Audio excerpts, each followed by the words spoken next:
आज हम 21वीं सदी में जी रहे हैं। हर एक समाज शिक्षित भी होता जा रहा है, लेकिन सामाजिक बुराइयां और दहेज रूपी रूढ़िवादी प्रथाएं आज भी खत्म नहीं हो रही हैं। आज भी दहेज के लिए नवविवाहिता को अपना निशाना बनाया जा रहा है।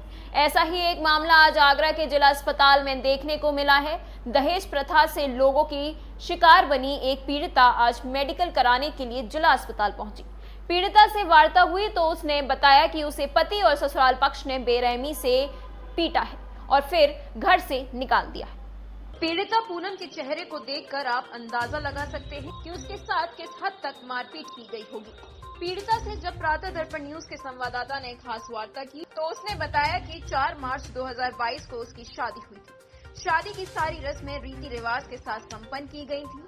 घर वालों में अपनी हैसियत से बढ़कर ससुराल पक्ष के अनुसार खर्च किया, लेकिन ससुराल पक्ष का असली चेहरा शादी के बाद पता चला।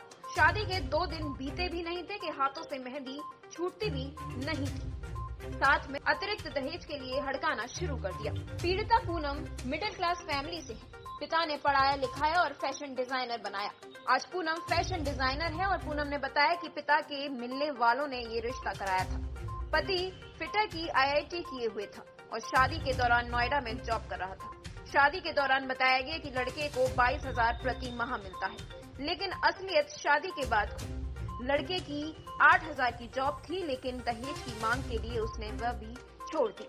दहेज के लिए आए दिन मारपीट की। जब इसकी शिकायत परिवार से की गई तो परिवार ने रिश्ता कराने वालों से शिकायत की तो उन्होंने ससुराल पक्ष को समझाने की वजह उल्टा माता पिता से ही कह दिया कि वह उसके कुछ नहीं कर सकते।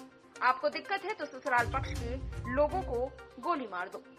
पीड़िता पूनम ने बताया कि जब पानी सर से ऊपर चला गया तो सास के साथ साथ पति और जेठ भी दोनों दहेज की मांग करने लगे और साथ ही पूनम के साथ मारपीट की गई, जिसे देखकर वह अपने घर वापस आ गई और पति के खिलाफ महिला आयोग में शिकायत दर्ज कराई।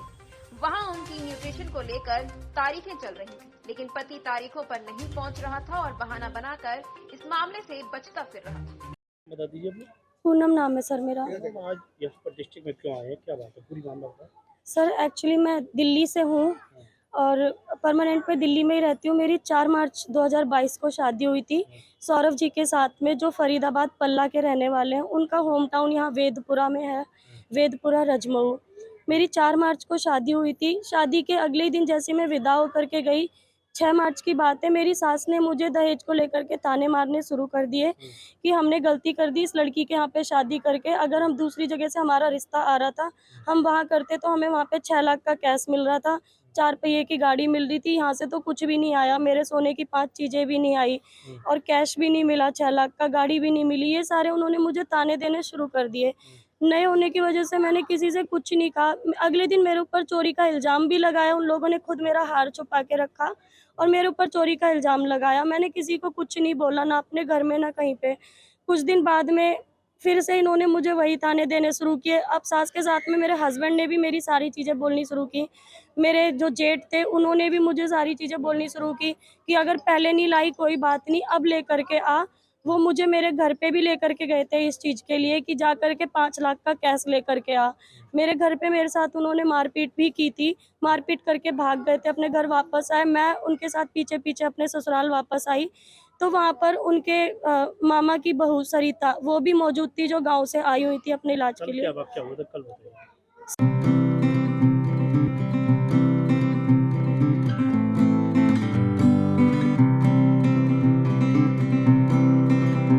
सर मेरी ना 12 अक्टूबर को तारीख थी, मीडिएशन में मेरा केस चल रहा है। तो तारीख पे मेरे हस्बैंड नहीं पहुंचे। बाद में पता चला कि वो हॉस्पिटल में एडमिट है। मुझे शक था कि वो झूठ बोल रहे हैं तारीख पे ना आने की वजह से, लेकिन एक इनके रिश्तेदार है वीरेंद्र जी, जो क्राइम ब्रांच में है, वीरेंद्र भैया, उन्होंने बोला नहीं तबीयत तो उसकी खराब है, ठीक है। फिर उनकी फ़ोटो पड़ी स्टेटस पे, उनके मामा के लड़के चंदन ने फ़ोटो डाली कि मतलब वो एडमिट है, ड्रिप लग रही है उनको। तो मुझे लगा कि वाकई में वो एडमिट है, मुझे देखने जाना चाहिए उनको। जिस वजह से मैं अपने मम्मी पापा के साथ में कमालपुरा में आई थी, जहाँ मेरे हस्बैंड रहते हैं अपने मामा के यहाँ पे। मैं वहाँ पर आई वीरेंद्र भैया के कहने पे। उन्होंने कहा मैं भी पहुँच जाऊँगा वहाँ पे, साथ दूंगा तुम्हारा बराबर। अगर कोई तुम्हारे साथ बदतमीजी करेगा या कुछ भी दिक्कत होगी मैं साथ दूंगा। वो नहीं आए। उन्होंने एंड में मेरा नंबर भी ब्लैक लिस्ट कर दिया, क्योंकि ये सारी उन सब लोगों की रची हुई साजिश थी, प्लानिंग थी सारी। हम लोग अंदर घर में गए, लेडीज़ों ने पहले हमें घर के अंदर कर लिया ताकि उन्होंने जो मुझे मारने की प्लानिंग की थी उसको पूरा कर सकें। हम अंदर गए, उसके बाद में थोड़ी देर बाद में विदुर आ गए अपने ड्यूटी से, आकर के उन्होंने मेरे पापा के ऊपर छूटते ही जूता फेंक करके मारा, जो कि कमरे में लेटे हुए थे मेरे पापा। उसके बाद में मुझे पकड़ के खींचने लग गए, गंदी गंदी गालियां बक करके कि चल बाहर निकल घर से, तेरे को तो आज मैं गली के सामने ही नंगा करूंगा, तेरी यही इज्जत उतारूंगा, ऐसे खींचने लग गए। मेरे कपड़े भी फट गए सर, मैं दिखा नहीं सकती अभी। इससे पहले भी मारपीट की थी आपसे?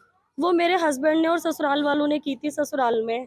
पुलिस वालों का क्या रोल है? जो वीरेंद्र जो बता रहे हैं एसओजी वाला, क्या उनका लगता था कि वो मेरी हेल्प कर रहे हैं, मुझे सपोर्ट कर रहे हैं, लेकिन कल जब मुझे मौके पे वहाँ बुला लिया, ये विश्वास दिला करके कि वो मेरा साथ देंगे, कि तुम गांव में आओ, बैठ करके बातचीत होगी, मैं भी पहुंचूंगा, मैं बात करवाऊंगा, सारी चीज़ें करने के बाद में मुझे गांव बुला करके एंड में उन्होंने मुझे ब्लैकलिस्ट कर दिया।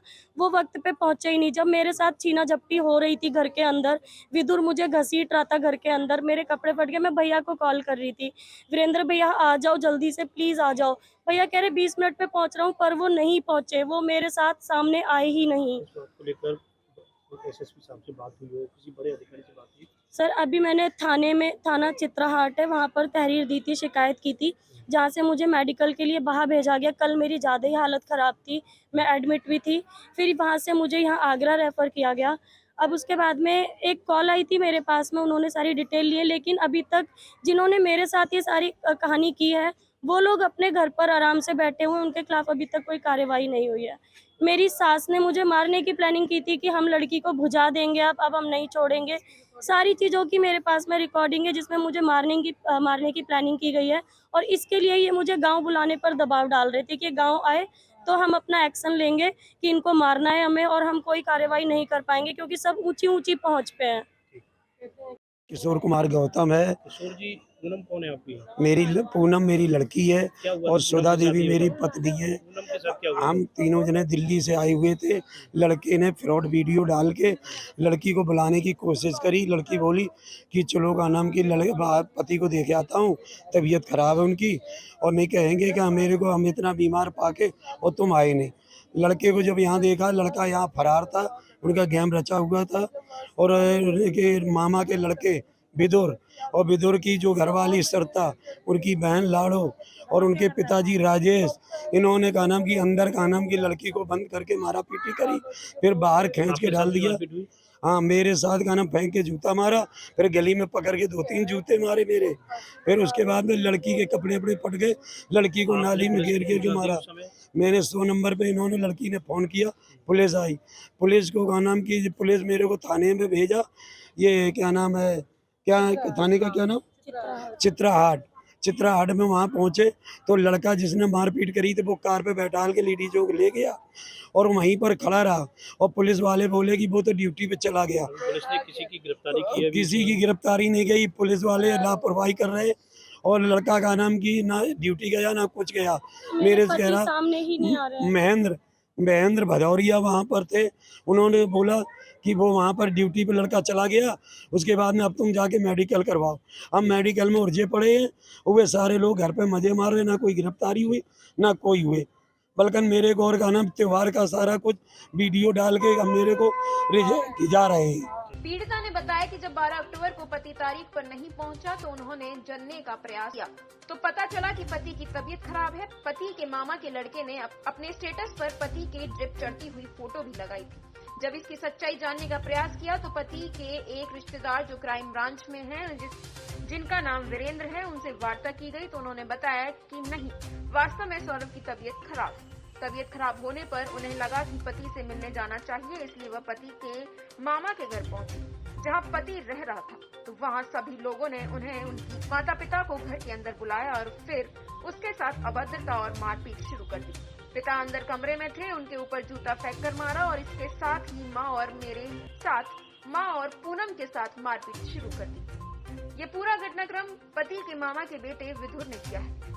उसने मौके का फायदा उठाया और मारपीट शुरू कर दी। साथ जबरदस्ती करने का प्रयास किया और पीड़ित के कपड़े तक फाड़ दिए। जिसके बाद जब उसके पति ने रिश्तेदार वीरेंद्र, जिसके कहने पर वह आई थी, उसको बार बार फोन करती रही, लेकिन उन्होंने फोन नहीं उठाया। इससे वह समझ गई कि ये एक सोची समझी साजिश है। पीड़िता ने बताया कि अपनी जान बचाने के लिए उन्होंने पुलिस को फोन किया था और इस पूरे मामले की शिकायत थाना चित्राहाट में दर्ज कराई है। पुलिस से मांग की है कि वह उनके खिलाफ सख्त से सख्त कार्रवाई करे। पुलिस ने आज उन्हें मेडिकल के लिए जिला अस्पताल भेजा है। मैडम कौन है आपकी? बेटी है मेरी। कल क्या हुआ था इनके साथ? सर यही हुआ जो हमारी बेटी ने बताया, मारपीट किया, लड़ाई झगड़ा किया, बहुत कौन कलेश कौन हुआ। लोग थे जिन्होंने मारा पीटा? वही मामा भी थे, मामा की जो घर से थी और उनकी मतलब बहू, बेटी, लड़का सबने मिलके मारपीट किया बहुत ज्यादा। मामा का नाम राजेश। मुझे तो उनके ऊपर वो करना है, मैं उनको छोड़ना नहीं है, अपनी लड़की का वो लेना है, मैं उनके साथ है। ठीक। मामा का नाम राजेश है, किशोर कुमार गौतम है, किशोर जी, पूनम कौन है आपकी? पूनम मेरी लड़की है क्या हुआ और था? सुधा पूनम के देवी साथ मेरी ये पत्नी है। पूनम के साथ क्या हुआ? हम तीनों जने दिल्ली से आए हुए थे। लड़के ने फ्रॉड वीडियो डाल के लड़की को बुलाने की कोशिश करी। लड़की बोली कि चलो का नाम की पति को देखे आता हूँ, तबीयत खराब है उनकी और नहीं कहेंगे कि मेरे को हम इतना बीमार पाके और तुम आए नहीं। लड़के को जब यहाँ देखा, लड़का यहाँ फरार था, उनका गेम रचा हुआ था और मामा के लड़के विदुर और विदुर की जो घरवाली सरता, उनकी बहन लाड़ो और उनके पिताजी राजेश, इन्होंने का नाम की अंदर का नाम की लड़की को बंद करके मारा पीटी करी, फिर बाहर खींच के आपके डाल साथ दिया। मारपीट हुई? हाँ, मेरे साथ का नाम फेंक के जूता मारा, फिर गली में पकड़ के 2-3 जूते मारे मेरे। फिर उसके बाद में लड़की के कपड़े वपड़े पट गए, लड़की को नाली में घेर घेर के मारा। मैंने 100 नंबर पे इन्होंने लड़की ने फ़ोन किया, पुलिस आई। पुलिस को का नाम की पुलिस मेरे को थाने में भेजा। ये क्या नाम है, क्या थाने का क्या नाम? चित्राहाट में वहाँ पहुँचे तो लड़का जिसने मारपीट करी थी वो कार पे बैठाल के लेडी चौक ले गया और वहीं पर खड़ा रहा और पुलिस वाले बोले कि वो तो ड्यूटी पे चला गया। पुलिस ने किसी की गिरफ्तारी की है? किसी की गिरफ्तारी नहीं गई, पुलिस वाले लापरवाही कर रहे और लड़का का नाम की ना ड्यूटी गया ना कुछ गया। मेरे से कह रहा सामने ही नहीं आ रहे हैं। महेंद्र भदौरिया वहाँ पर थे, उन्होंने बोला कि वो वहाँ पर ड्यूटी पे लड़का चला गया, उसके बाद में अब तुम जाके मेडिकल करवाओ। हम मेडिकल में उलझे पड़े हैं, वे सारे लोग घर पे मजे मार रहे, ना कोई गिरफ्तारी हुई ना कोई हुए, बल्कि मेरे गौर का नाम त्योहार का सारा कुछ वीडियो डाल। प्रातः दर्पण न्यूज के लिए आगरा से राजा सूर्यवंशी की रिपोर्ट।